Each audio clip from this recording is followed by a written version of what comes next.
Greetings! This is Ruby the Nostalgic Catholic with yet another Isaac Asimov short story review. Well, this next story shows up rather uniquely in one place. It comes in a book titled Robot Dreams and is itself titled Robot Dreams.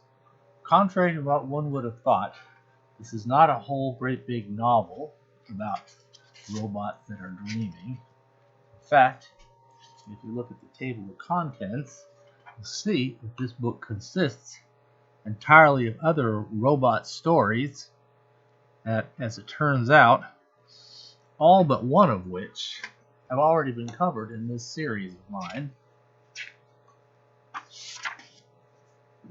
And that one, interestingly enough, is actually the second one after Little Lost Robot, and before it reads There a Man, there is the story Robot Dreams, which itself turns out to be simply a short story. I haven't seen that it's anywhere else, and even this volume, at least in hardback, was hard to find. Paperback is probably not so hard, but since you have to get the book basically just to get the one story, because you're going to get kind of a sampling of other stories that pertain to Asimov's robots. You get some in iRobot, you get some in the rest of the robots, you get a pretty rich assortment of them in the complete robot, and you get yet another assortment of some of the same stories here in Robot Visions. So, Robot Dreams, I should say. Yeah, there'll be another book that is called Robot Visions. That at least is down the pike a little further. So, Robot Dreams. It starts on page 39. So, basically, it has got Susan Calvin in it. So this really is a full-blown, bona fide robot story. And it's got Susan Calvin in it. And there's a young, assistant. Maybe, what do you call it when somebody... Well, at any rate, somebody who's kind of young and inexperienced in learning, like they may be part-time in school, like an intern perhaps. And that one was named Linda. There's a name, it's not relevant. Anyway, Linda had been told by this particular robot, LBX-1, which she calls Elvex. Okay. It's Elvex. I don't know.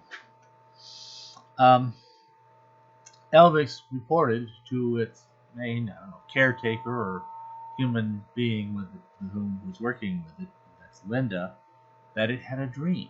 It took a while for it to figure out within itself that what it was experiencing was a dream, but it found it had a dream. It had a dream that all the little white and colored robots would be able to play together as equals, and they would be chosen and respected. Wait, no, that's somebody else's dream. Never mind. That's a good dream too, but this is not the dream this robot had. Actually, it turns out, though, he did have a familiar dream. I'll get to that very shortly. So Susan Calvin's like, you didn't report this right away? No. Did you do some other experimentation with this? Actually, she had. Not too much, thankfully, and Susan took some solace in that. And,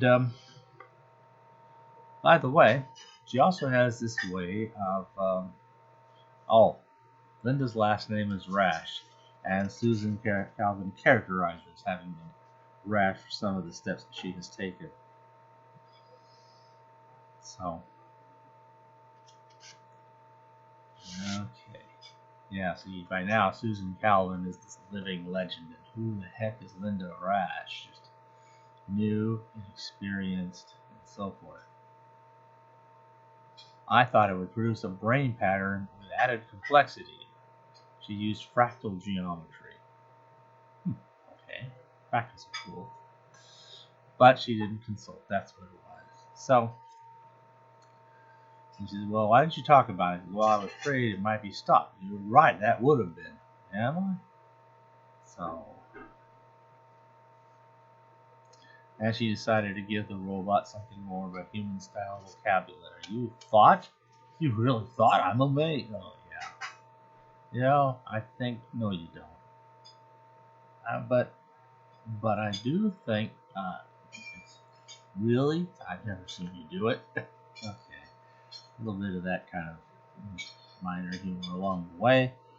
Anyway, she gives the robot a command to basically go inactive and do nothing until it has been given its name specifically. At one point, somebody starts to say it and they have to interrupt themselves before they can finish it so that the robot will remain passive.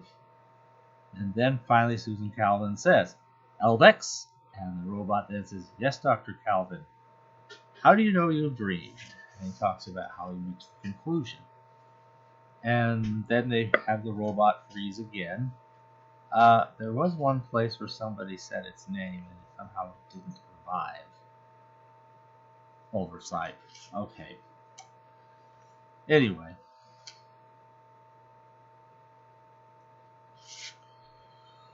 So they talk about this, and finally they started investigating. Well, this dream had a rather peculiar relationship to the laws of robotics.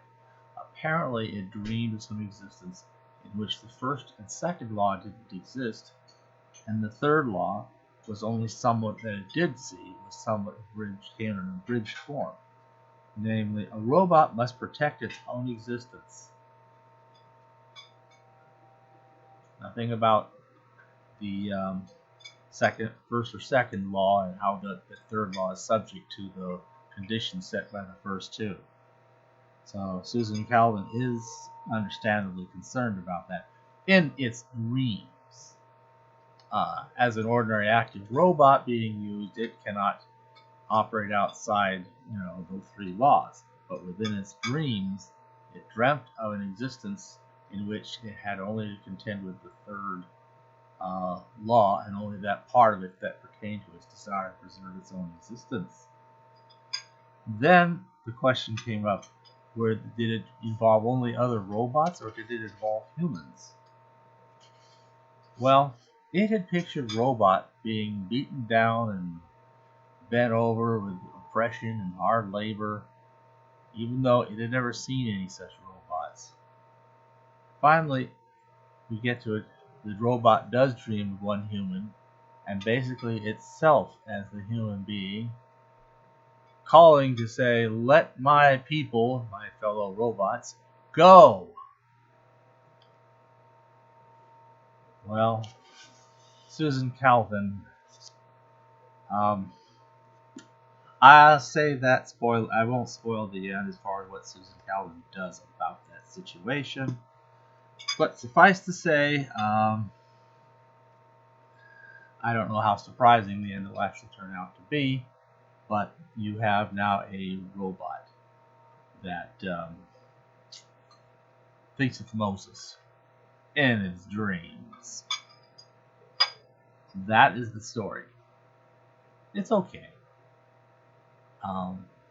As I said, there was one place where, having been ordered not to move until or respond in any way until its name is recited, its name did get recited and nothing happens. I think it's probably just an obvious oversight or a mistake.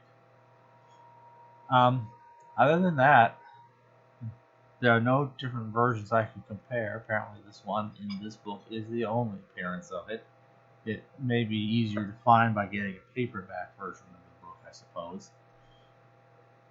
But in any event, it is the story. And that's all there is to that. Thanks for listening.